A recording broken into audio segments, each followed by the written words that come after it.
আসসালামু আলাইকুম ভিউয়ার্স, আশা করি আপনারা সবাই ভালো আছেন।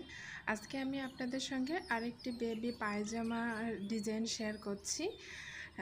এইটা হচ্ছে পিঙ্ক কালারের একটি প্যান্ট, আর এর উপরে আমি সাদা এবং হলুদ কালার দিয়ে ডিজাইন করেছি। আসলে আমি যে আজকে ডিজাইনটি করব এটা অনেক পপুলার একটি ডিজাইন হয়ে গিয়েছে। সবাই জামা বা পায়জামাতে দেখতেছি এই ডিজাইনটি শুধু ব্যবহার করছে।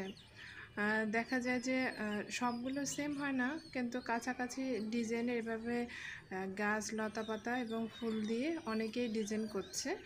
তো আমিও ভাবলাম যে একটি ডিজাইন করে ফেলি।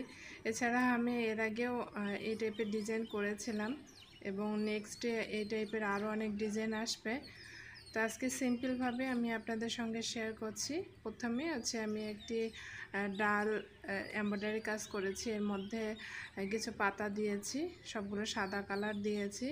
এরপর আমি ফুল এমব্রয়ডারি করব। এখানে আমি দুই টাইপের ফুল দিয়েছি।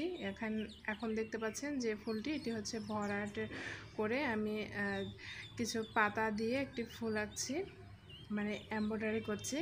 এরপর আমি আরেকটি ফুল এমব্রয়ডারি করব। এই দুইটি ফুলের মাধ্যমে আমি পুরো ডিজাইনটি কমপ্লিট করেছি। আসলে এখানে আমি বেশি সুতা ব্যবহার করিনি, বেশি কালার ব্যবহার করিনি।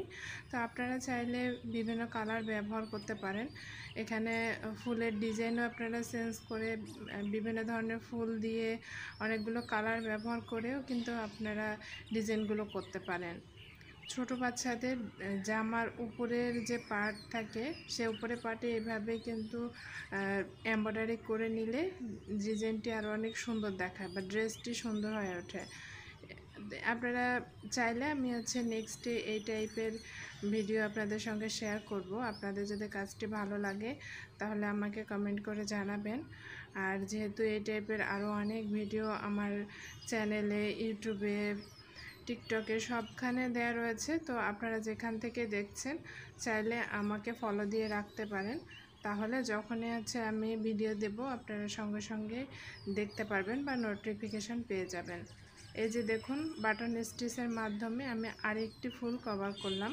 তো আপনারা চাইলে মাঝখানেও একটি করে ডিজাইন দিতে পারেন। ফ্রেঞ্চ নট স্টিচ বা চুমকি বা পুঁথি এই টাইপের কিছু আপনারা মাঝখানেও দিতে পারেন। আমি খুবই সিম্পলভাবে করেছি, মাঝখানে আর তেমন কিছু দেই নাই।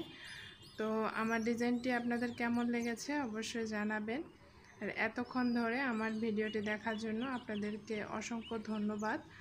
আমার ভিডিওটি ভালো লাগলে অবশ্যই ফলো দিয়ে রাখবেন। ভালো থাকবেন।